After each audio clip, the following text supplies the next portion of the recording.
எப்போவுமே வெயிட் லாஸ்க்கு தானே வீடியோ போட்டிருப்பேன், என்னடா இன்றைக்கி வடை செய்கிறேனே, அப்போனா வெயிட் லாஸ் இல்லையோ நினைப்பீங்க. கண்டிப்பாக அப்படின்னா கிடையாது, நான் வெயிட் லாஸில் தான் இருக்கிறேன். ஏன் இன்றைக்கி வடை செஞ்சேன் அப்படின்னா, இன்றைக்கி ஒரு ஸ்பெஷலான டே.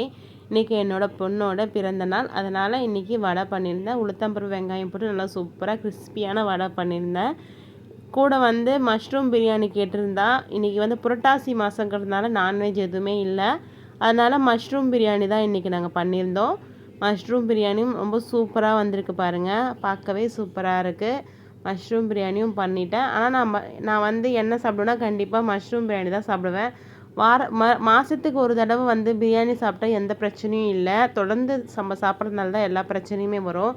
அதே மாதிரி வடை சாப்பிடுவீங்கன்னு கேட்டால் கண்டிப்பாக கிடையாது. நான் வடைக்கு பதிலாக 2 வடை வரா மாதிரி மாவை இந்த மாதிரி தட்டி எடுத்துக்கிட்டு சாப்பிட்றேன். பார்க்குறதுக்கும் ஆம்லேட் மாதிரியே இருக்கும், ஹெல்த்தியும் கூட. எண்ணெய் அவ்வளோவா கிடையாது, லைட்டாக அதில் ஒட்டிகிட்டு இருந்த பார்த்திங்க கடாயிலேருந்து அந்த எண்ணெயை ரிமூவ் பண்ணிவிட்டு அதில் இருக்கிற அந்த எண்ணெயை வச்சு மட்டும்தான் இந்த அடையை சுட்டிருக்கேன். அவ்வளோதான். இன்றைக்கி மஷ்ரூம் கொஞ்சம் பிரியாணி எடுத்துக்கிட்டேன், அதுக்கப்புறம் கொஞ்சம் ரைத்தா எடுத்துக்கிட்டு, அதுக்கப்புறம் உளுத்தம்பருப்பு போட்டு அடையும் எடுத்து வச்சுக்கிட்டேன். 3த்தையும் சாப்பிடும் போது கண்டிப்பாக சொல்கிறேன், சூப்பராக இருந்துச்சு.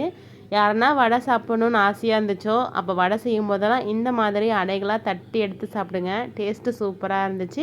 இந்த வீடியோ உங்களுக்கு பிடிச்சிருந்தா மறக்காமல் ஒரு லைக் பண்ணுங்கள். தேங்க்யூ, பாய்.